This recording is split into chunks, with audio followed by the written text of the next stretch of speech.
बोलिए श्री सद्गुरु महाराज की जय। श्री सद्गुरु महाराज की। श्री सद्गुरु महाराज की जय। ध्यान मूलम गुरुर्मूर्ति पूजा मूलम गुरुपदम मंत्र मूलम गुरुर्वाक्यम मोक्ष मूलम गुरुः कृपा। धन्य धन्य सतगुरु सुखद महिमा कहे न जाए। जो कछु कहा तुम्हारी कृपा मोते कछु न बसाए। सर्वत्र सर्वदा वर्तमान सद्गुरु महाराज जी के पावन चरणों में कोटि कोटि नमन। उपस्थित गुरुजन, धर्म प्रेमी सत्संगी बंधुओं, पूजनीय माताओं तथा भक्तिमती बहनों, अभी हम लोग एक दिवसीय संतमत सत्संग के द्वितीय पाली अपराह्नकालीन सत्संग में उपस्थित हैं। कारण सर्वविदित है कि यह सत्संग मुंडन के शुभ अवसर पर रखा गया है। माँ के गर्भ से जब बच्चा जन्म लेता है तो गर्भ से ही उनके साथ में बाल भी आता है। दांत बाद में आता है, लेकिन बाल उनके साथ ही आता है। बहुत पुरानी प्रथा है कि जो माँ के गर्भ से बाल आया है वह अशुद्ध होता है, इसलिए उनकी शुद्धिकरण के लिए मुंडन करवाते हैं। दूसरी बात यह है कि मुंडन करने के बाद विद्यार्थी को स्कूल में दाखिल किया जाता है, स्कूल में भर्ती किया जाता है, ताकि वह पढ़े लिखे, अपना गांव का, अपने माता पिता, अपने दादा दादी का नाम रोशन करे। इसलिए यह मुंडन संस्कार की बहुत पुरानी प्रथा है। तो इसमें आजकल लोग मुंडन जो करते हैं कुछ कामना लेकर के करते हैं, लेकिन मुंडन कोई कामना का विषय नहीं है, बल्कि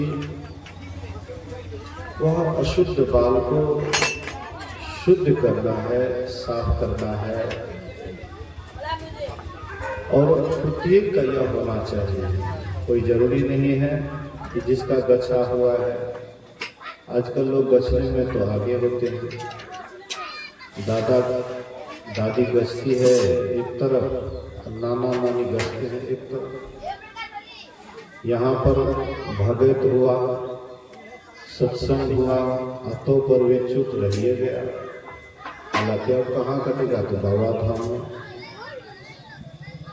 मतलब मुंह मन हमारे भीतर में है, जो मन में आता है वही हम करने लग जाते हैं। लेकिन परिणाम नहीं सोचते हैं। सकाम भक्ति में पूरा संसार लगा हुआ है, निष्काम भक्ति लोग नहीं के बराबर करते हैं। और सकाम भक्ति बंधनदायक है, आपको सकाम भक्ति बांधता है, और निष्काम भक्ति आपको परमात्मा की तरफ ले जाता है। तो हम लोग क्या सोचते हैं कि बंधन हो, हम लोग बंधन में बंधे रहें। अक्सर हम लोग बंधन वाला ही काम करते हैं।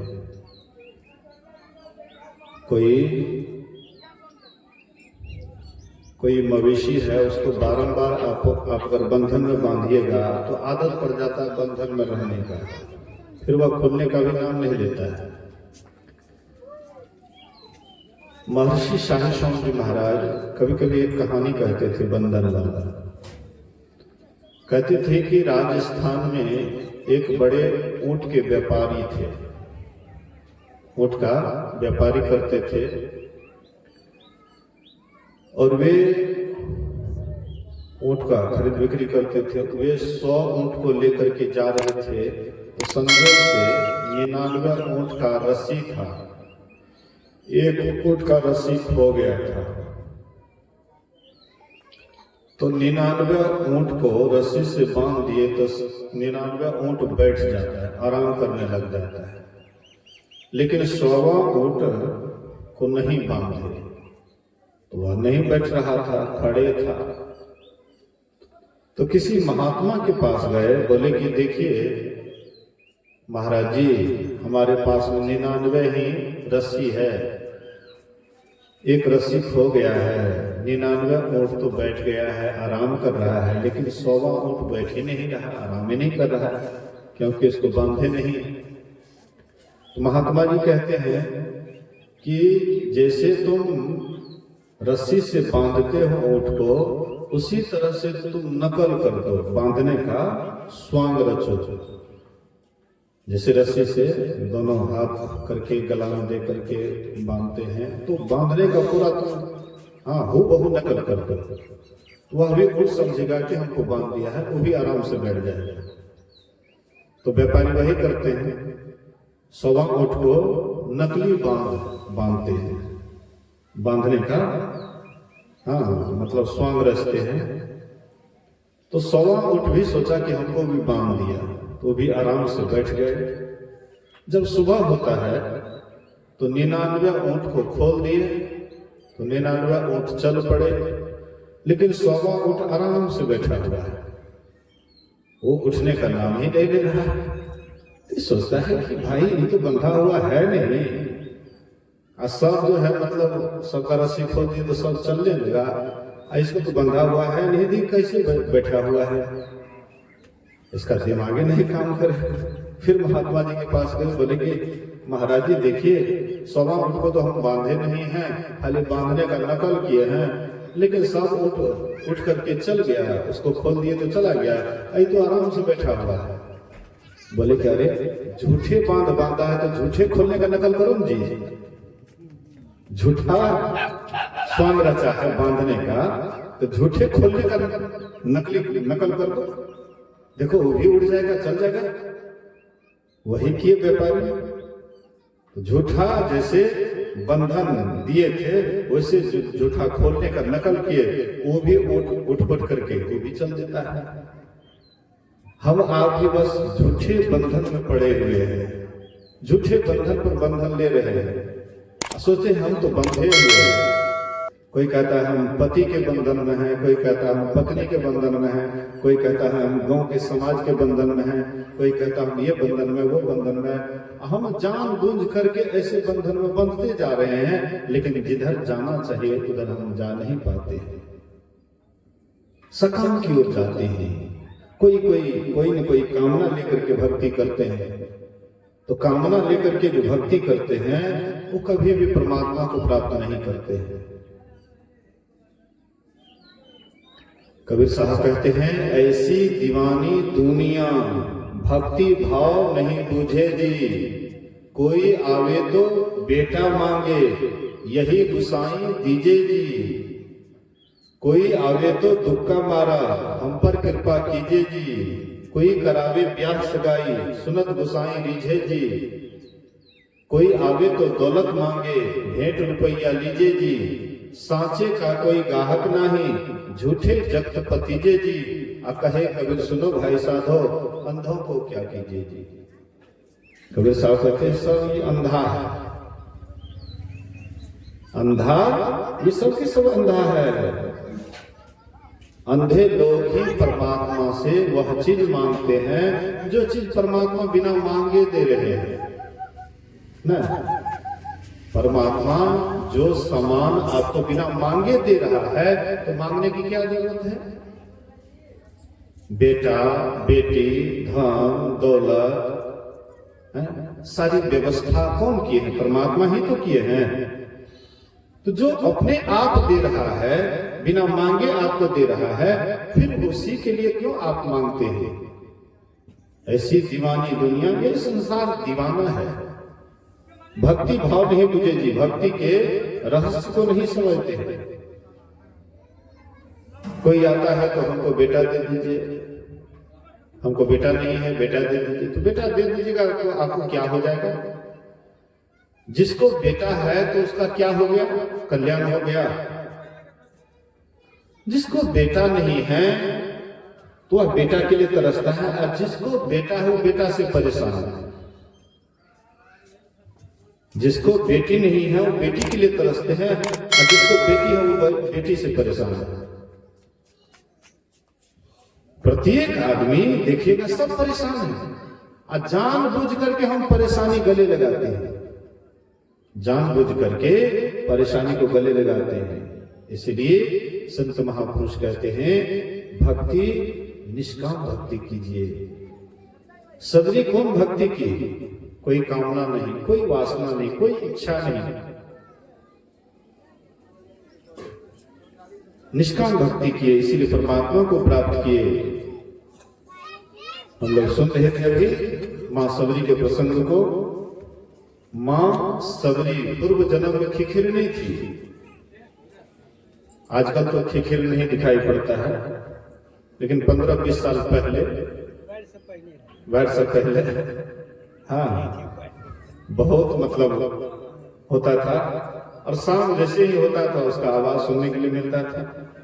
तो जो बाढ़ के बाद बच्चा है तो वो खिखिर को नहीं जानते हैं। बाढ़ से पहले वाला बच्चा हो सकता है कोई सुना होगा।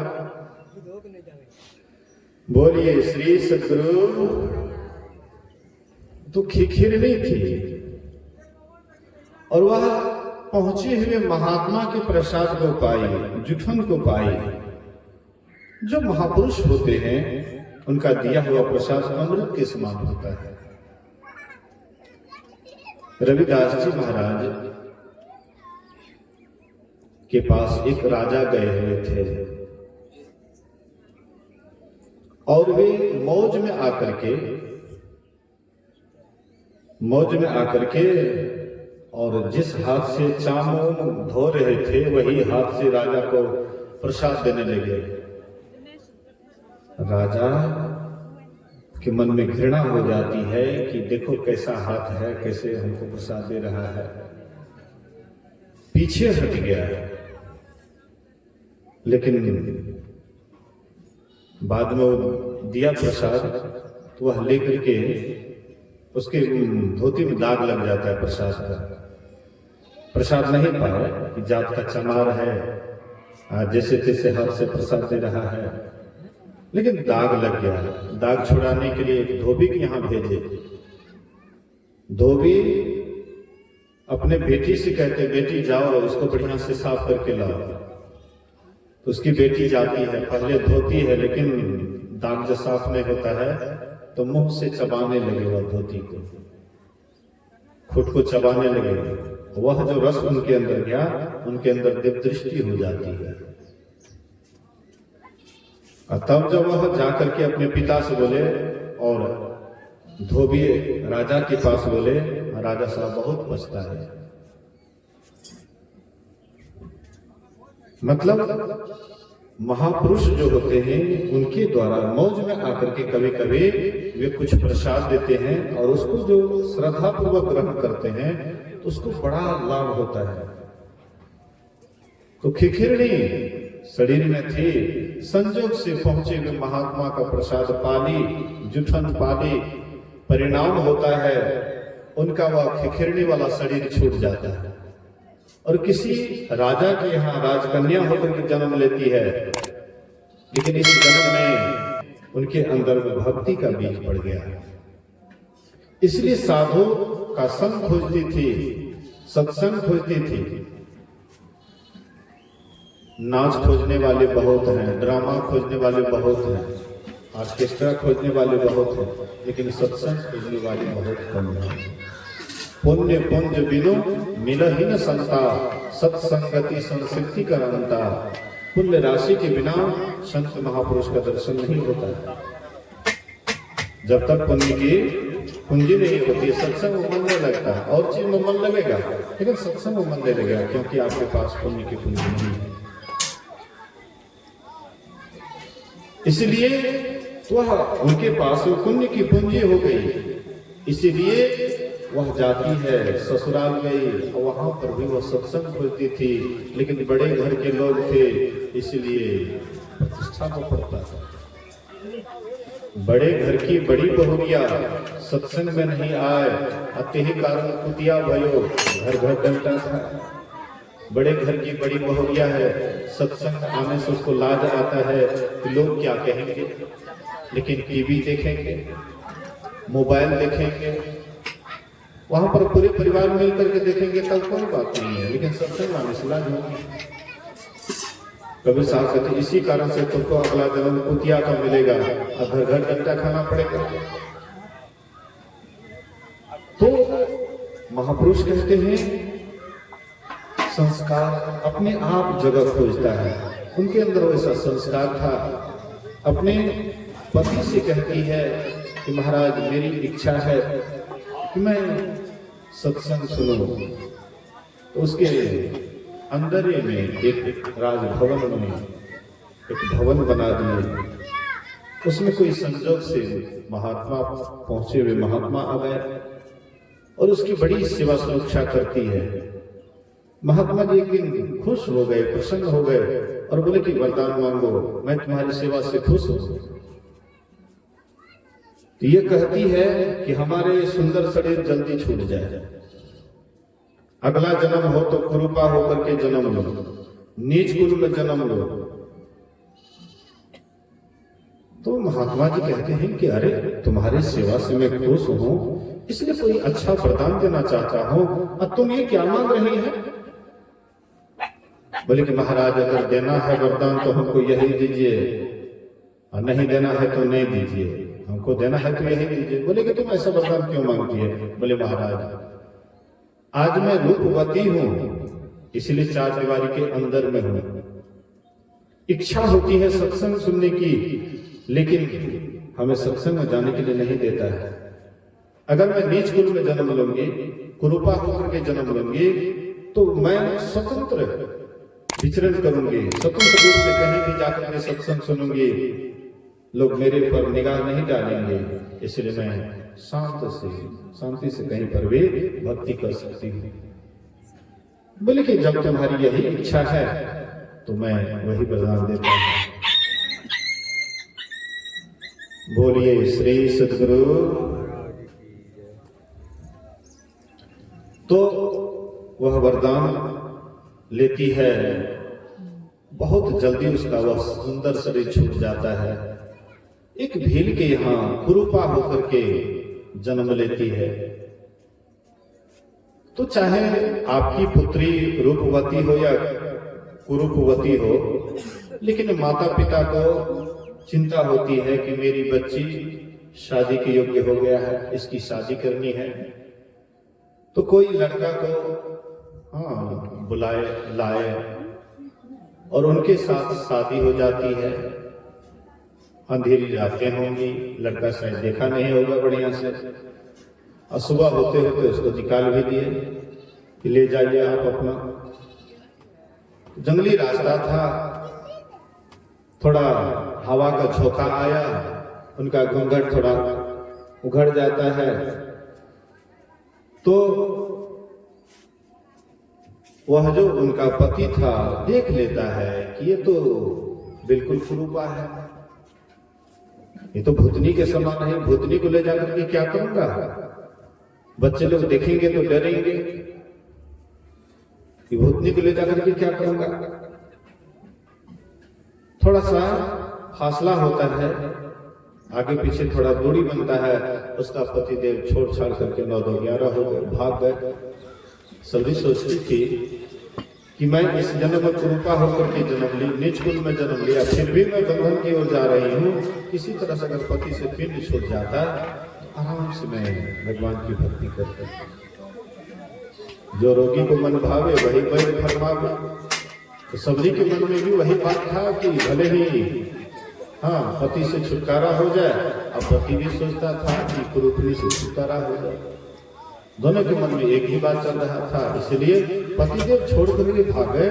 वह रोई नहीं, चिल्लाई नहीं, शिकायत नहीं की कि हमारा पति हमें छोड़ करके भाग गया। लोग नहीं रोते हैं, किसी का पति अगर छोड़ करके भाग जाए तो कितना रोती भी लगती है कि मैं अभागन हूँ। लोग भी उसको कहते हैं कि तू अभागन है, देखो तुम्हारा पति छोड़ करके चला गया। लेकिन अपने को कभी अभागन नहीं समझे, क्योंकि उनके अंदर में कोई और पति था। वह अपने भीतर में किसी और को पति मान चुकी थी। मीराबाई छोटी सी बच्ची थी, खेलने धूपने वाली छोटी बच्ची थी। और एक दिन बगल से शादी विवाह होकर के बारात जा रहा था। हाँ, दुल्हा दुल्हन जा रहे थे। तो पूछती है कि वो कौन है? बोले कि दुल्हा है, दुल्हन है, उसके पति हैं। बोले कि मेरा पति कौन होगा?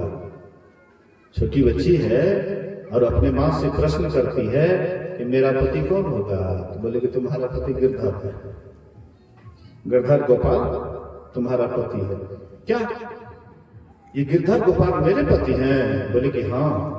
उसी दिन से मीरा गिरधर को ही अपना पति मान ली, गिरधर को ही अपना पति मान लेती है। गिरधर के प्रति ही सब कुछ न्यौछावर कर देती है। एक दिन एक महात्मा आए शालिग्राम लेकर के। उसको देख करके मीराबाई कहती है कि ये हम लेंगे मूर्ति, ये मूर्ति हम लेंगे, इसका हम पूजा करेंगे। तो महात्मा जैसे कहते हैं, देखिए ना बच्ची रो रही है, ये दे दीजिए मूर्ति, आप दूसरा ले लीजिएगा, हम उसका कीमत दे देते हैं।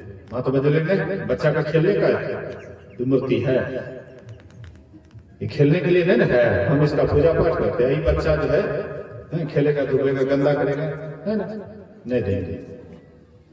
महात्मा जी चले गए। रात को सपना होता है कि जल्दी से हमको उसके पास पहुंचाओ, हम तुम्हारे पास नहीं रहेंगे, हम उन्हीं के पास जाएंगे। बच्ची जो मांग रही थी जल्दी हमको पहुंचाओ वहां। डर के मारे महात्मा जी भिनसरे उठे, हड़बड़ा करके लेते आए। बोले कि आपकी बच्ची मांग रही थी, ले लीजिए मूर्ति, ले लीजिए, इन्हीं को दीजिए खेलने के लिए। भाव उसका पवित्र था, हृदय साफ था। कहने का मतलब है, आशय है, जिनके अंदर में जिसको मानते हैं उसको उसी से काम होता है। तो शबरी किसी को पहले से ही पति मान चुकी थी, परमात्मा को ही अपना पति मान चुकी थी।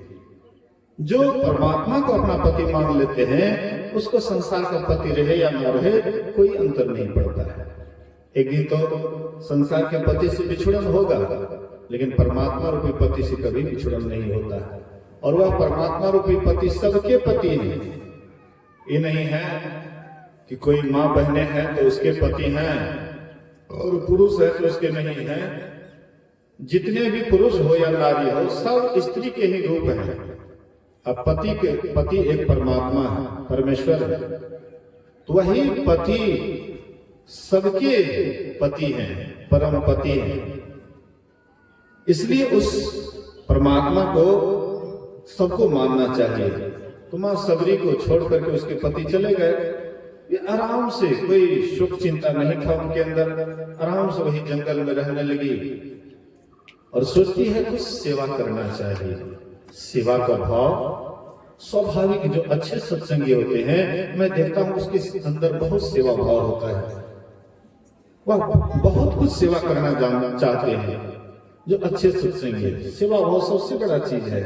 ध्यान भजन में उसी का मन लगता है जिनके अंदर सेवा की भाव होती है। इसलिए महर्षि शास्त्राम जी महाराज कहते हैं, सेवा से सद्गुण हैं आते, जिससे जीवन सुखमय होता, और जिसमें है सेवा भाव नहीं, शाही सुख चैन कहाँ होगा। जिनके अंदर में सेवा भाव नहीं है, उनके अंदर में सुख चैन नहीं हो सकता है। धन उसको बहुत हो जाए, इससे सुख चैन हो जाएगा, सो बात नहीं है। पत्नी बहुत सुंदरी हो जाए, इससे उसको सुख चैन होगा, सो बात नहीं है। सुख चैन एक अलग चीज है। सुख चैन वाला जीवन सबसे उत्तम जीवन होता है। इसलिए सेवा भाव होनी चाहिए। तुम सबरी सोचती है कि क्या सेवा करें, तो देखती है कि भिनसर के समय में बहुत साधु महात्मा जाते हैं गंगा स्नान के लिए, और बहुत गंदा रास्ता है तो उसको साफ सुथरा करने लग जाती है। फिर पता लगाती है कि ये महात्मा लोग रहते कहाँ हैं, इसका निवास कहाँ है।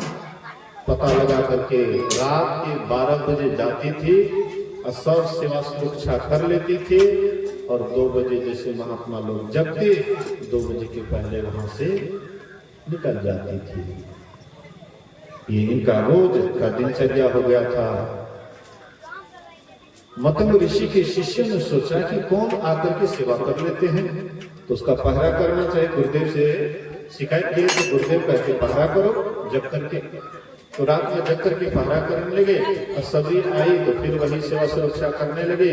उसको पकड़ करके ले गए मतंग ऋषि के पास, और बोले गुरुदेव यही आकर के रात में सेवा कर देती है। मतंग ऋषि जैसे ही उनके चेहरे पर नजर पड़ता है, मतंग ऋषि कहते छोड़ दो इसको, ये बहुत बड़ी भक्तिनी है, ये बहुत बड़ी भक्तिनी है। बेटी तुम इसी आश्रम में रहो, और राम भगवान यहीं आएंगे तुमको दर्शन देने के लिए, तुमको कहीं जाना नहीं है। ना तीर्थ करना है, ना व्रत करना है, ना उपवास करना है, ना कहीं और जगह जाना है, कहीं भी तुमको नहीं जाना है। बल्कि तुमको खोजते हुए राम स्वयं आएंगे तुम्हारे पास। तुम्हारे अंदर में अगर सच्ची भक्ति होगी, सही श्रद्धा भाव होगा, तो राम को खोजना नहीं पड़ेगा, राम ही तुमको खोजते हुए तुम्हारे पास आएंगे। देखिए अच्छे भक्त जो होते हैं उसको भगवान को खोजना नहीं पड़ता है, भगवान ही खोजते खोजते भक्त के पास आते हैं। ऐसा समर्पण भाव होना चाहिए। तू सबरी जैसी भक्ति कर, प्रभु राम तेरे घर आएंगे।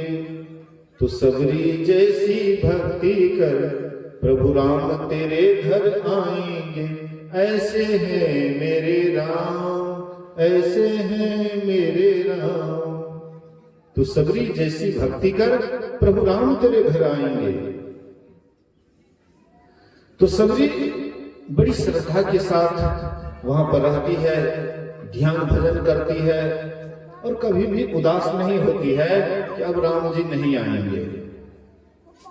14,000 वर्ष तक, 1-2 साल की बात नहीं है। हम लोग भजन भेज लेते हैं, 2-4-6 महीना साल भर थोड़ा बढ़िया से करते हैं, उसके बाद कहते हो भजन भेज ले लिए, ध्यान क्या करे छिए, कहे छी कि ध्यान में आना है छै, वहां जाओ कुछो नजर आवे छै, तो वही ना कहै छै।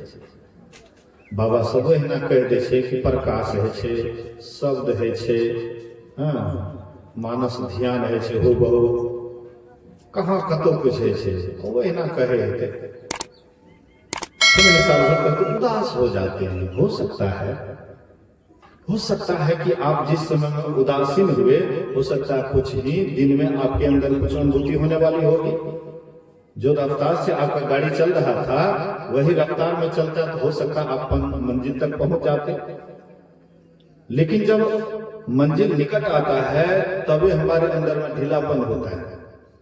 जब मंजिल कुछ नजदीक में आता है, तब मन ढीला जाता है, अंठा जाते हैं। तो नजदीक जाकर के भी वहां नहीं पहुंच पाते हैं जहां जाना चाहिए। इसलिए हम आपको हर हमेशा सावधान रहना चाहिए। एक आदमी एक पहाड़ के टुकड़ा को तोड़ रहा था, हथौड़ा लेकर के, धान लेकर के। तो 1 2 3 4 इस तरह से मारते मारते 100वां चोट में वह 2 टुकड़ा हो जाता है, दोनों 2 तरफ हो गया। तो बेचारे माथा पर हाथ देकर के रोने लग जाते हैं। किसी ने कहा कि भाई काहे पे हो? बोले कि देखिए आखिर फूटा तो यह 100वां चोट में नहीं, 99 चोट तो मेरा बेकार चला गया। 99 चोट मेरा बेकार चला गया। अगर फूटा तो 100वां चोट में, लेकिन 99 चोट बेकार चला गया। बोले कि नहीं, हम गलत सोच रहे हो। 99 चोट ही उसको धीरे धीरे उसके अंदर दरार पैदा किया, सिसकी पैदा किया, और धीरे धीरे वही दरार 2 भाग में बट गया है। इसलिए 1 चोट भी तुम्हारा बेकार नहीं गया। हम आप भी कुछ दिन ध्यान करते हैं कि कहते कुछ अनुभूति नहीं होती है तो मन उदास हो जाता है, लगता होने वाला नहीं है। हो सकता है 100वां चोट में 2 तरफ हो जाए, अंधकार का पर्दा, अंधकार का पहाड़ छूट जाए, बिखर जाए, आपके भीतर में प्रकाश हो। जब प्रकाश होगा तो उस समय में जो आपको सुख लगेगा तो किसी को दीजिएगा, बांटिएगा। अद्भुत अंतर की डगरिया जा पर चलकर प्रभु मिलते, दाता सदगुरु धन धन जो राह लखा देते। चलत पंथ सुख होत महा है जहां अजर झरते। अमृत ध्वनि की नौबत झहरत बड़भागी सुनते, असुनत लखत सुदलहत अद्भुति नहीं प्रभु मिलते। अद्भुत वह जो रास्ता है, उस रास्ते पर चलने पर आप ही को सुख मिलता है, अद्भुत सुख मिलता है। मन प्रसन्न हो जाता है, मन वहां पर मान जाता है। विषय में मन मानता नहीं है, हाँ, मन विषय में मानता नहीं है। लेकिन जब वहां जाता है जहां जाने के बाद मन बिल्कुल सैलेंडर हो जाता है, शांत हो जाता है, जहां पर हाँ टेढ़ा मेढ़ा चलने का कोई रास्ते नहीं है। सांप जब बाहर में चलता है तो बड़ा टेढ़ा मेढ़ा चलता है, वही सांप जब दिल में प्रवेश करता है तो सांप बिल्कुल सीधा हो जाता है।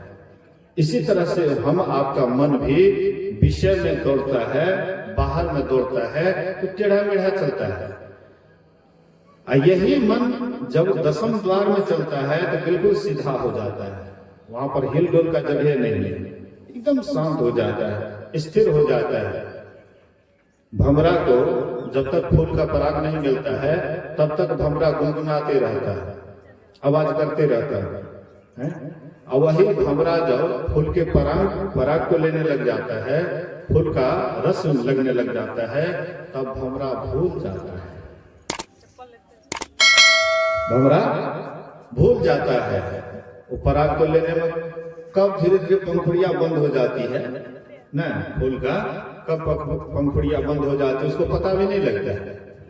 इतना वह फूल के पराग में मशगूल हो जाती है कि कोई पता नहीं रहता है।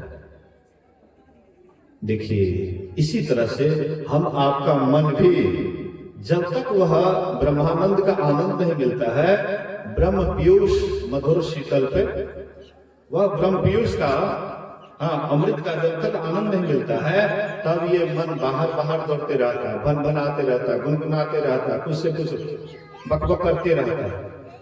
लेकिन यही मन को जब भीतर वाला ब्रह्म रस मिलने लग जाता है, ब्रह्मानंद का आनंद मिलने लग जाता है, तब मन एकदम शांत हो जाता है, स्थिर हो जाता है, एकदम अमृत रस को पीने लग जाता है, बहुत आनंद हो जाता है। तो मां सबरी भी वहां पर रह करके खूब मन लगा करके ध्यान करती है, साधना करती है। समय जब वह आता है तो राम जी स्वयं आए सबरी के आश्रम में। कहते हैं वहां के महात्माओं से पूछते हैं राम जी, कहते हैं कि तुम लोगों को कोई कष्ट भी है? बोले कोई कष्ट तो कोई खास नहीं है, लेकिन ये जो तालाब है इसका पानी सड़ गया है, यही एक थोड़ा सा कष्ट है। आप अगर अपना चलन दे दीजिएगा तो तालाब का पानी शुद्ध हो जाएगा। महात्माओं के कहने पर राम जी गए तालाब में, लेकिन तालाब का पानी ज्यों का त्यों ही बना रहा, जैसे का तैसे सड़े का सड़े रह गया। राम जी कहते हैं कि तुम लोग किसी को मना भी किया पानी लेने से? बोले कि हाँ, वो ढिलनी मुसरनी उसी को मना किया। बोले इसीलिए ऐसा हुआ, इसीलिए पानी सड़ गया। तुमने भक्त का अपमान किया इसलिए पानी सड़ गया। राम जी के कहने पर जब सबरी जाती है उस तालाब में तो पानी बिल्कुल पहले जैसे कंचन हो जाता है, बिल्कुल स्वच्छ हो जाता है। भक्त बड़ा भगवान बड़ा, और दोनों में सबसे कौन बड़ा? जहां पर जो काम भगवान से नहीं हो सका वह काम भक्त से हुआ। इसलिए भक्त बड़े हैं, भगवान से भी भक्त बड़े हैं। इसलिए कि भक्त जहां बुलाते हैं भगवान को वहां जाना पड़ता है। भगवान जहां बुलाते वहां भक्त नहीं जाते हैं, लेकिन भक्त जहां बुलाते भगवान को वहां आना पड़ता है। भक्त के ही दास है भगवान। आप अगर राम के दास हो जाते हैं तो आपका ही राम दास हो जाएंगे। तो मां सबरी के आश्रम में आए राम जी। भगवान राम कहते हैं, हे सबरी कहो कैसा क्या कुशल है। सबरी सबसे पहले जूठा बैर देती है। राम जी खाए बड़े प्रसन्नता पूर्वक, बहुत बड़ाई भी किए। राम जी कहते हैं, कह रघुपति, सबरी कहती है के विधि स्तुति करो तुम्हारी, के विधि स्तुति करो तुम्हारी, अधम जाति में जड़े मति भारी, अधम अधम अति नारी, तिन मह मति मंद अभारी। हे पाप के शत्रु, स्त्रियों में जो नीच से नीच होती है तिनमें भी मैं मंद बुद्धि की हूँ। मैं स्त्री हूँ, मैं भारी जड़ बुद्धि वाली हूँ, मैं अधम से अधम हूँ, नीच से नीच हूँ। मेरी मति अनाड़ी है, मलिन है। राम जी कहते हैं, कह रघुपति सुन भामिनी बाता, मानव ये भगति करनाता। हे भामिनी, भामिनी से साधारण अर्थ होता है सुंदरी। मां सबरी कैसी सुंदरी थी लगभग आप सुन ही चुके हैं। मां कैसी सुंदरी थी कि पति भी उसके छोड़ करके भाग गए। ये चुड़ैल को ले जाकर के क्या करूंगा, कैसी सुंदरी थी। लेकिन राम जी उसको भामिनी कहते हैं, सुंदरी कहते हैं। तो हम आप की जो साधारण दृष्टि है, तो साधारण दृष्टि से हम आप दूसरे के चेहरे को निहारते हैं। चमड़ा वाला आंख से चमड़ा वाला शरीर का ही दर्शन होता है, लेकिन भीतर में किनके अंदर में कितनी स्वच्छता है, मन कितना पवित्र है, उसको हम आप देख नहीं पाते हैं। हमारी वैसी पवित्र दृष्टि होगी तब ना पवित्र वस्तु का दर्शन होगा। लेकिन हम आपकी दृष्टि बस चमड़े की आंख, चमड़े तक ही सीमित रह जाता है। राजा जनक जब सपना देखे थे कि यह सत की वह सत, उनके प्रश्न का कोई जवाब नहीं दे सके। अष्टावक्र मुनि जब सभा में आए उनके जवाब देने के लिए, तो उनके 8 अंग को देख करके सभा के जितने भी सभासद थे सब फाका मार कर हंसते हैं, और सबकी हंसी बंद हो जाती है तो अष्टावक्र भी जोर से, उससे भी ज्यादा जोर से ठाका मारते हैं। तो लोगों ने कहा कि आप क्यों हंसे? बोले कि तुम लोग पहले काहे हंसा, इसका तुम लोग पहले कारण बताओ, फिर हम बताएंगे। उन्होंने कहा कि आपके चाल को देख करके, आपका जो 8वां टेढ़ा मेढ़ा है वह देख करके हम लोगों को हंसी आ गई। आप चलते हैं इधर तो टकते हैं उधर, आपके चाल को देख करके हम लोगों को हंसी आ गई। अष्टावक्र कहते हैं कि मैंने सुना था कि राजा जनक की सभा में बड़े बड़े विद्वान होते हैं, पंडित होते हैं, लेकिन यहाँ पर तो लगा कि सब के सब चमार ही बैठा हुआ है। बोले ऐसे काहे कहते हो, यहाँ पर चमार हैं, सबके सब ब्राह्मण हैं, क्षत्रिय हैं, उच्च वर्ण के हैं, तुम ऐसा क्यों कहते हो? बोले कि अगर तुम ब्राह्मण होते तो ब्रह्म को जानते, मेरे अंदर आत्मा को जानते कि मेरी आत्मा कितना है। हाँ, आत्मज्ञान में हम आगे हैं यह तुम देख लेता, लेकिन तुम असल में चमार हो, इसलिए कि चमड़े वाले आंख को देख करके, चमड़े वाले शरीर को देख करके तुमने हंसा है, इसीलिए तुम चमार हो। तो हम आप क्या है, चमड़े वाला आंख पर ही तो बराबर हम लोगों की दृष्टि लगी रहती है, चमड़े वाला शरीर को ही तो बराबर देखते रहते हैं। बेटा है, बेटी है, पत्नी है, पति है, तो जिसको ही हम देखते हैं तो यही चमड़ा वाला आंख से देखते हैं। तो जो रूप से सुंदर होता है तो हम लोग कहते हैं सुंदर है, और जो रूप से सुंदर नहीं है कहते ही बढ़िया देखने में नहीं लगता है। लेकिन उनके भीतर में हम नहीं कभी झांकते हैं, रूप बड़ा या गुण, रूप बड़ा या गुण। आजकल लोग गुण को नहीं देखते हैं, रूप को देखते हैं। कहीं पर लड़की देखने जाते हैं तो कौन सी लोग देखते हैं? गुण को देखते हैं, रूप को देखते हैं। लड़की बहुत सुंदर है, चलिए छक्का कर लीजिए, शादी तय है। और उसके बाद आकर के वो क्या करेगी नहीं करेगी घर में, इसका कोई ठिकाना नहीं। रूप को देख करके की एक राजा के पास एक लड़की थी, राजकुमारी थी, वो बोल नहीं पाती थी, मतलब बोक थी, गूंगी थी। तो दूसरे राजा आए गर्दे के लिए, तो लड़की पूछते हैं कि आपका कैसी लड़की है? बोले कि इतनी सुंदरी है कि बोल नहीं पाती है, बोलने वाली बातें नहीं, इतनी सुंदरी है बोल नहीं पाती है। आए दिखाए, सही में राजा देख करके सही में ये तो बोलने वाली बातें नहीं है, इतनी सुंदरी है कि बोल नहीं पाती है।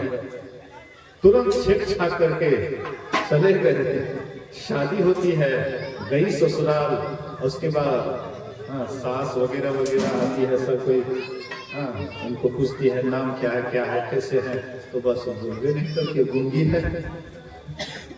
राजा के पास संदेश भेजे कि महाराज आप हमसे छल किए, छल किए? बोले कि मैंने कोई छल नहीं किया, हम पहले बोल दिए, इतनी सुंदरी है कि बोल नहीं पाती है, आप नहीं समझ पाए तो हम क्या करेंगे?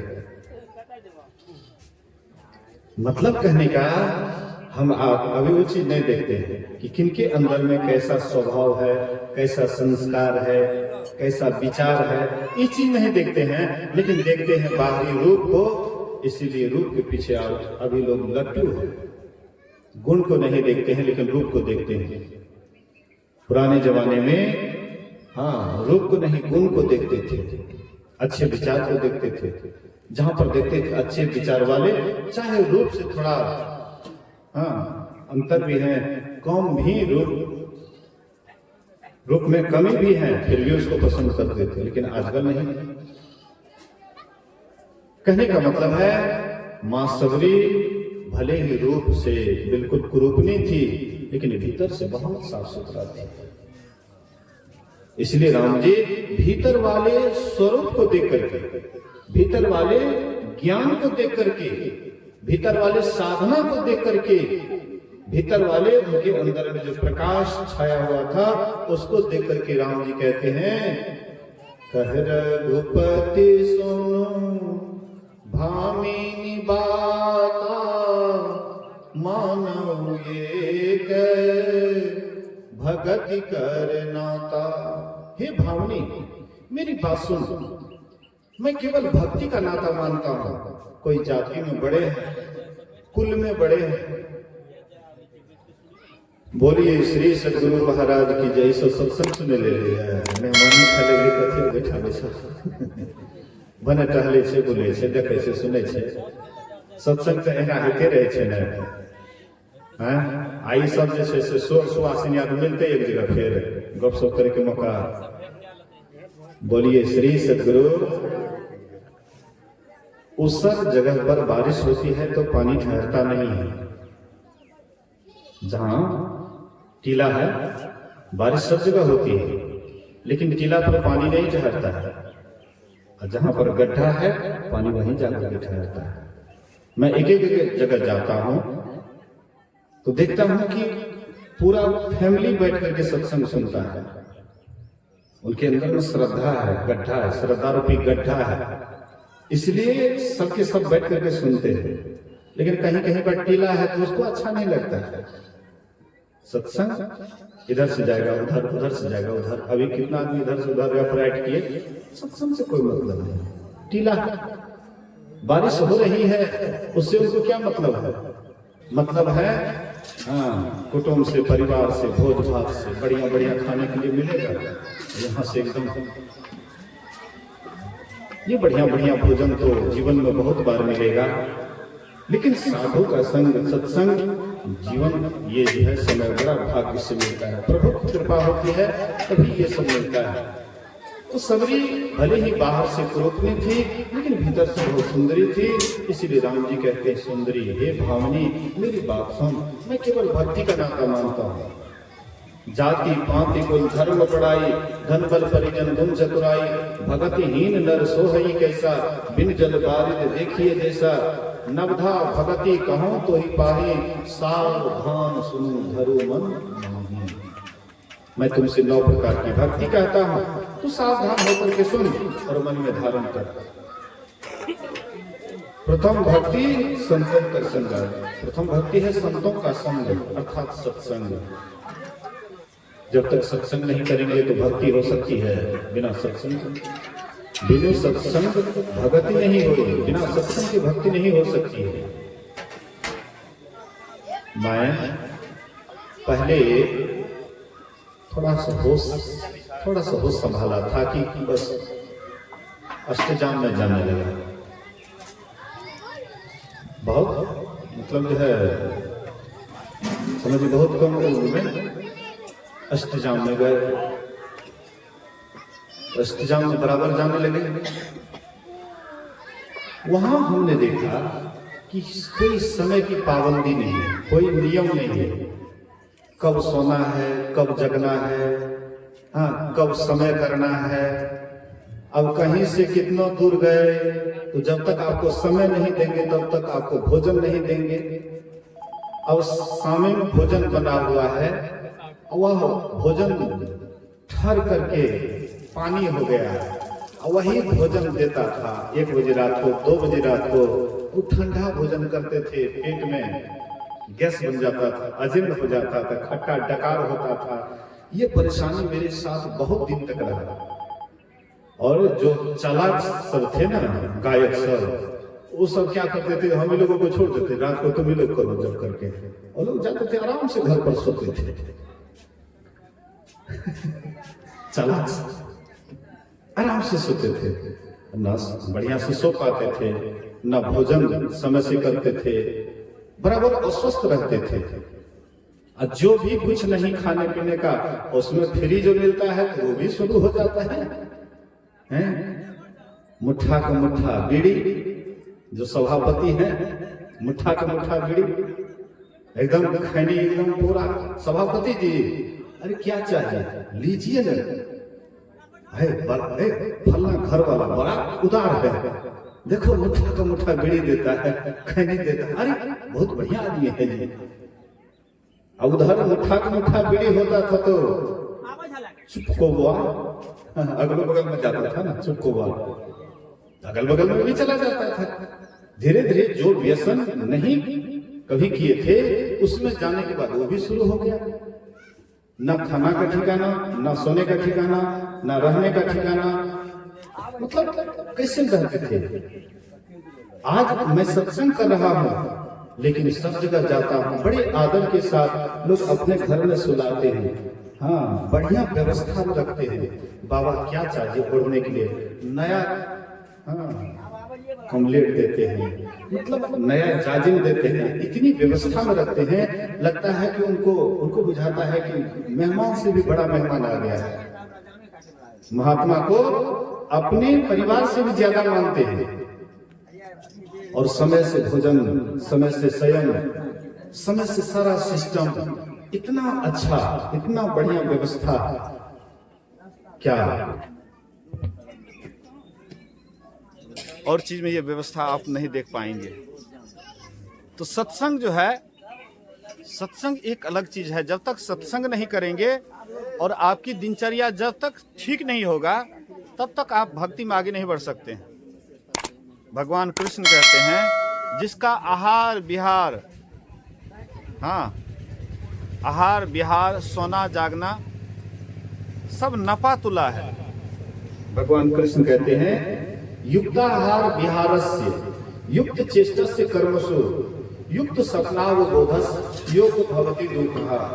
भगवान कृष्ण कहते हैं, जो जिसका सोना जागना, हाँ, समय से भोजन आहार विहार जिसका संयमित है, वही योग में आगे बढ़ सकता है। हाँ, योग साधना में वही आगे बढ़ सकता है। और जिसका आहार विहार नपातुला नहीं है, कब खाना चाहिए, कितना खाना चाहिए, क्या खाना चाहिए, जिसके पास ये नियम नहीं है, तो वह कभी भी ध्यान साधना में, सत्संग में भी उसका मन नहीं लगता है और ध्यान में भी उसका मन नहीं लगता है। जिसका मन सत्संग में नहीं लगेगा तो ध्यान में कैसे लग सकता है? तो इसीलिए इसमें सत्संग में हर तरह का मतलब है, बहुत कसा हुआ है, बहुत ज्ञान गुरु महाराज जी, हाँ, कस करके दिए हैं, बहुत निचोड़ ज्ञान दिए हैं कि तुम जहां भी रहो सत्संग करो, अपना भी सीखो और जहां तक हो सके दूसरे को भी सिखाओ। ये प्रथम भक्ति है, सत्संग प्रथम भक्ति है। दूसरी भक्ति है मेरी कथा की चर्चा में प्रेम। सत्संग में जाएंगे तो वहां पर कथा प्रसंग होता है, कभी चरित्र का बखान होता है, कभी ब्रह्म ज्ञान दिया जाता है, ईश्वर क्या है, परमात्मा क्या है, उसका ज्ञान दिया जाता है। इसमें गंगा जी की धारा बहती है, इसमें सरस्वती की धारा बहती है, और इसमें कर्तव्य अकर्तव्य ज्ञान का भी, हाँ, ज्ञान दिया जाता है। इसमें त्रिवेणी संगम बहता है। संतमत सत्संग में त्रिवेणी संगम बहता है, तीनों नदियों का संगम होता है संतमत सत्संग में। इसलिए दूसरी भक्ति कथा में प्रेम। तीसरी भक्ति है गुरुपद पंकज सेवा, गुरु के चरण कमल की सेवा करना। तीसरी भक्ति गुरु के चरण कमल की सेवा। सेवा करने से, गुरु के चरण कमल की सेवा करने से अहंकार दूर होता है कि हम ऐसे हैं, हम वैसे हैं, हम पढ़े लिखे हैं, हम विद्वान हैं, हम मास्टर हैं, हम डॉक्टर हैं, हम कलेक्टर हैं, हम बीडीओ हैं, हम सीओ हैं। ये सब अहंकार दूर होता है। बड़े गुरुजनों की सेवा करने से, हाँ, अहंकार दूर होता है। इसलिए सेवा करनी चाहिए। महर्षि साहिब स्वामी महाराज कि लोग, बड़े बड़े लोग जाते थे उसकी सेवा करने के लिए, उनके चरण को छूने के लिए, क्योंकि नम्रता आएगी, हाँ, हमारा अहंकार दूर होगा, इसलिए सेवा करना चाहिए। गुरुपद पंकज सेवा। तीसरी भक्ति अमान, मान रहित होकर के, हाँ, ईश्वर की भक्ति करनी, यही तीसरी भक्ति है।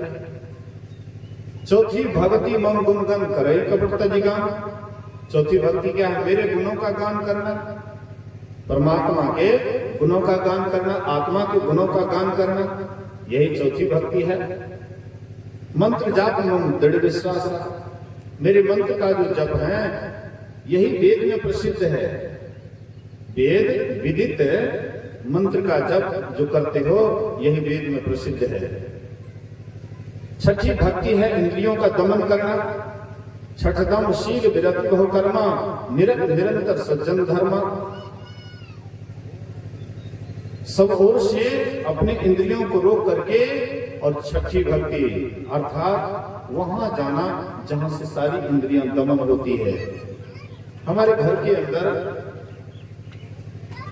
बहुत है, पंखा, हीटर, बहुत कुछ लगा रहता है, लेकिन एक जगह मेन स्विच होता है जिसको एमबीसी भी कहते हैं। तो एमबीसी जब ऑन कर देते हैं तो जितना भी यंत्र है सब चलने लग जाता है, और एमबीसी जब ऑफ कर देते हैं तो जितना भी यंत्र है सब ठप पड़ जाता है। इसी तरह से अभी हम लोगों का जो यहाँ मेन स्विच है इधर ऑन है, नीचे की तरफ ऑन है, तो संसार का ज्ञान कर रहे हैं। यही जब इधर से ऑफ हो करके ऊपर ऑन होता है, संसार ऑफ होता है, तो तब उस समय ब्रह्मानंद का आनंद मिलता है। तब हमारे भीतर में परमात्मा की ज्योति दिखाई पड़ती है, और जहां पर ज्योति है वहां पर परमात्मा का शब्द भी सुनाई पड़ता है। तो ज्योति का दर्शन करना, इंद्रियों का दमन करना, यही है छठी भक्ति। और सातवीं भक्ति है सूरत शब्द योग की क्रिया करते हैं, शब्द साधना करते हैं, नादानुसंधान की क्रिया करते हैं, और वह शब्द को पकड़ करके परमात्मा के पास चले जाते हैं। तब आपको क्षमता प्राप्त हो जाता है। यही है सातवीं भक्ति। सातम सम मोहि मैं जग देखा, मौते संत अधिकर लेखा। आठम जथा लाभ संतोषा, जो भी लाभ हो उसी में संतोष रखना, यही है आठवीं भक्ति। सपना हो नहीं दिखाई पर दोषा, स्वप्न में भी दूसरे के दोषों को नहीं देखना, यही आठवीं भक्ति है। नवम सरल सब संचल हीना, और मन भरोसे किया अरस नहीं देना। नवी भक्ति क्या है? सीधा सरल हो जाना, सीधा हो जाना। नवम सरल सब संचल हीना, सभी छल से हीन हो जाना। मन भरोसे हर्ष न देना। एक मेरा ही भरोसा रखना है, संसार की भरोसा नहीं रखना है। भगवान राम कहते हैं, मोर दास कहाय नर आशा, करई तो कहूं कहां विश्वासा। कोई मेरा दास कहलाता है, लेकिन कोई नर राजा की आशा रखते हैं, कहते हैं कि कहो उनको कहां तक मेरे ऊपर विश्वास है। इसलिए एक ईश्वर पर अटल विश्वास, पूर्ण भरोसा तथा अपने अंतर में ही उनकी प्राप्ति का दृढ़ निश्चय रखना। सदगुरु की निष्कपट सेवा, सत्संग और दृढ़ ध्यानाभ्यास, यही पांचों मोक्ष का कारण समझना चाहिए। ये पांच काम को कीजिए और पांच चीज को छोड़ दीजिए। झूठ, चोरी, नशा, हिंसा, व्यभिचार। इसके लिए करना क्या है? तो सत्संग नित्य और ध्यान नित्य रहिए करत संलग्न हो। छोड़ना किसको है? सत्संग नित्य और ध्यान नित्य रहिए करत संलग्न हो। व्यभिचार, चोरी, नशा, हिंसा, झूठ करना चाहिए। ये पांच बात को त्याग करके और दो काम को कीजिए, सत्संग ध्यान कीजिए। सत्संग ध्यान कीजिएगा, आपके जीवन का निर्माण होगा। गुरु महाराज जी के भतीजा थे। गुरु महाराज जी पूछते हैं अपने भतीजा से कि सत्संग ध्यान करते हैं कि नहीं? कहते हैं जो नहीं करते हैं। गुरु महाराज कहते हैं कि सत्संग ध्यान करने से भविष्य वाला जो जीवन होता है वह उज्जवल होता है। उज्जवल होता है। भविष्य में जीवन आपका उज्जवल होता है सत्संग ध्यान करने से। इसलिए अपने भविष्य को उज्जवल करने के लिए, अपने भविष्य को ऊंचाई पर ले जाने के लिए, अपने भविष्य को परमात्मा की तरफ ले जाने के लिए सत्संग ध्यान बराबर कीजिएगा। इहलोक भी आपका बनेगा और इसी से परलोक भी बनेगा। जो परलोक यहाँ सुख चाहो, सुनि मम वचन हृदय दिल गाओ, सुलभ सुखद मार्ग यह भाई, भगति मोर पुराण श्रुति गाई। राम भगवान कहते हैं, यहाँ भी सुख चाहते हो, यहाँ से जाने के बाद परलोक में भी सुख चाहते हो, मेरे वचनों को सुनो। वह क्या है? मेरी भक्ति है। तो परमात्मा की भक्ति, जब तक गुरु के शरण नहीं जाएंगे, गुरु से सदुक्ति नहीं जानेंगे, तब तक ईश्वर भक्ति नहीं हो सकती है। मनमाना भक्ति लोग बहुत आदमी करते हैं, तो देखा देखी भक्ति का रंग नहीं चढ़ता है। देखा देखी भक्ति का कभू चढ़सी रंग, अब विपत्ति पड़े यूं छाड़सी, जो केचुल भुजंग। देखा देखी भक्ति नहीं कीजिए। संत सदगुरु के चरण शरण में जा करके उनकी सेवा सुरक्षा करके, और वे जो रास्ता बतलाते हैं, भक्ति का मार्ग बतलाते हैं, उस पर चलिएगा। आपका इहलोक भी सुखी होगा, परलोक भी सुखी होगा। ये जो सत्संग करवाए हैं, क्या नाम है? पवन जी। तो पवन जी जो अपने पुत्र के मुंडन के शुभ अवसर पर यह संत का सत्संग करवाए हैं, मैं गुरु महाराज जी की ओर से उनको बहुत धन्यवाद देता हूं कि आप और कार्यक्रम को कराते हुए भी सत्संग की प्रधानता दिए। सत्संग में सारी व्यवस्था किए, दोनों समय का सत्संग रखे, इसलिए केवल सत्संग कराने से काम तो नहीं चलेगा, लेकिन सत्संग कराने के बाद आपके भीतर में सत्संग करने की इच्छा भी होनी चाहिए। एक दिन सत्संग करा दिए तो कपाड़ का भार उतार लिया कि मुंडन के अवसर पर सत्संग करा दिए, चलो कपाड़ का भार उतर गया, लेकिन आप अपना भार कब उतारिएगा?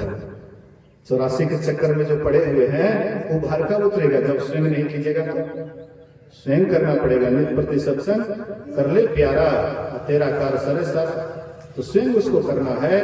हाँ, तो उनके अंदर में भी भक्ति भावना की जागृति हो, पूरे परिवार के अंदर में भक्ति भावना की जागृति हो, और आप सत्संगी जो भी आए हैं आप लोगों के भीतर में भी गुरु महाराज जी के प्रति अटूट प्रेम हो।